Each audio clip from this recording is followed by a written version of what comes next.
आजच्या व्हिडिओमध्ये boat neck cutting पाहणार आहोत 36 छातीचं। आता इथं सरळ लाईन ड्रॉ केली, तिथून आपल्याला उंची घ्यायची आहे।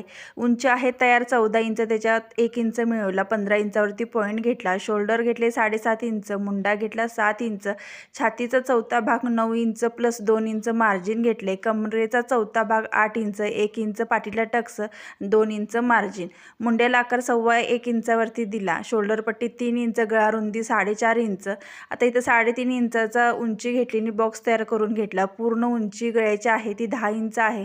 दुसरा बॉक्स तयार करून घेतला। पहा, गोल राऊंड वरच्या बॉक्समध्ये दिला, इथून 2 इंच घेतलं आणि सरळ लाईन ड्रॉ करून घेतली आणि दुसऱ्या बॉक्समध्ये जो तुम्हाला आवडेल तो आकार तुम्ही देऊ शकता। इथं मी ड्रॉपचा आकार दिलेला आहे आणि इथं 5.5 इंचावरती टक्सचा पॉईंट घेतला, वरती 4.5 इंच आणि अर्धा इंच दोन्हीकडच्या साईडला मार्जिन। रेडी झाल्यावरती पहा, दुसरा पार्ट येईल स्टिचिंगचा येईल।